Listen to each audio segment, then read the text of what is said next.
All right. So it's now time to introduce our speaker of the day, Ms. Jenn Taylor.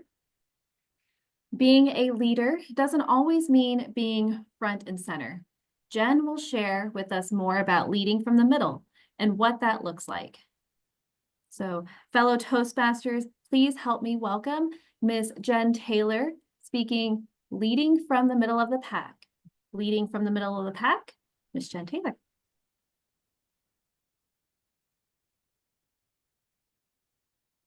Thank you, Toastmaster members and our guests here today. How many of you have ever held a management or people leader position at work? Okay.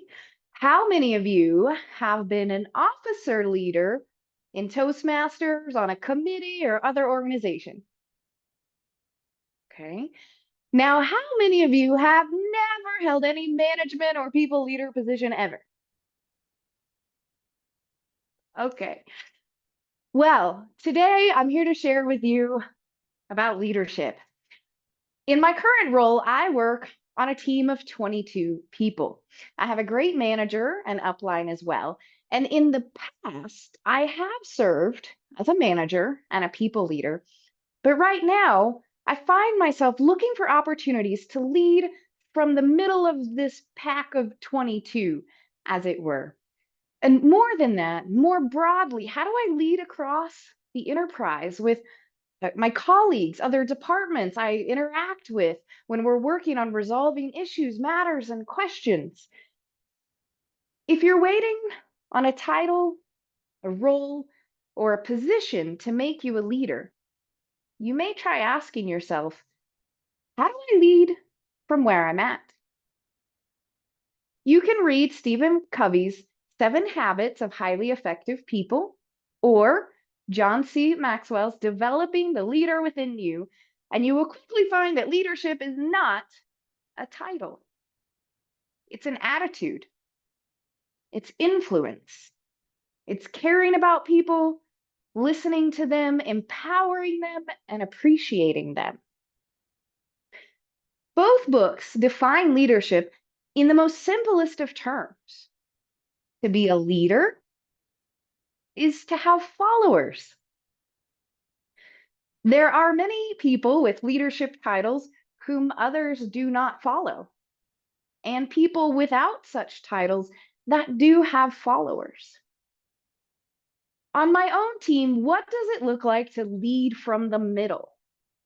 I will talk about team meetings, change management, and collaboration and support. First, with team meetings, what does this look like for me to lead from the middle of the team? For me, it looks like preparing questions and engagement opportunities for the team meeting to set an example to my teammates. Also, thanking my teammates in the meeting who may have helped me in the last week or two, and suggesting team building activities and being willing to lead them as well. What about change management?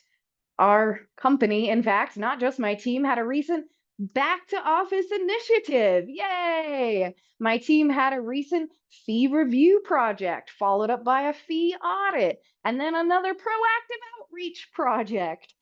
So, what does it look like to be a leader here? For me, it looks like exemplifying enthusiasm about these new projects, sharing what I've learned as I've undertaken the projects instead of complaining about the extra time it may be taking. Also, for back to office, highlighting the benefits of being back in office, because there are benefits. Encouraging my local teammates to come into the office with me. Let's reserve a conference room, show them how to use the technology to set it up.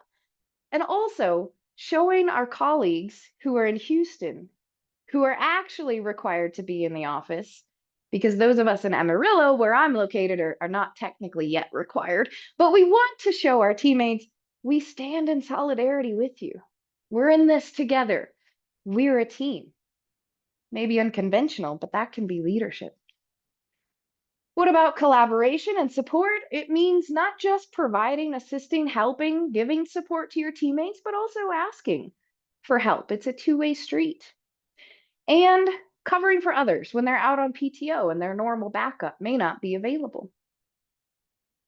How about across the enterprise? How do I lead from the middle? I'll talk about appreciation, giving credit, and bringing others with me to increase their visibility. For appreciation, I work with a lot of entry-level teammates. For me, leadership means thanking them every time they help me, every email, every chat, respecting their time, knowing that they have large queue volumes, and asking that we look at something together instead of asking them to look at it for me. Also, giving them workday badges that will be seen by their management and HR and recruiting to show how they contributed. As for giving credit, when I receive help, I try to voice who it was that helped me, that I couldn't have done it without them, ensuring that higher management knows they made a contribution and that they're appreciated. As for bringing others along with me to increase their visibility, I volunteer as an employee resource group board member and also on an engagement committee. And there's opportunities where I can be there and see how someone I know could contribute, could add to that and be a part of it. And I have the chance to mention their name, bring that name to the table where they could have more visibility than they would have had otherwise, just by inviting them to be a part of it, to be a sponsor, as it were, and help increase their visibility in the company. Maybe they'll get a chance to move up because of that. Who knows?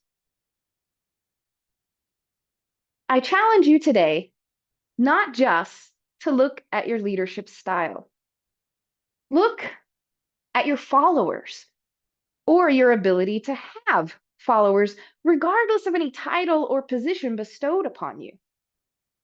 From Robert Moore's book, Spirit of Kaizen, you can use the Kaizen approach.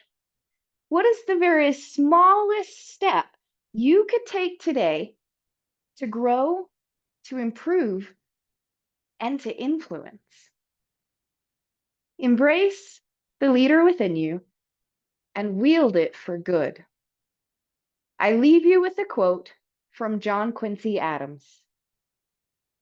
If your actions inspire others to dream more, to learn more, to do more, and to become more, then you are a leader.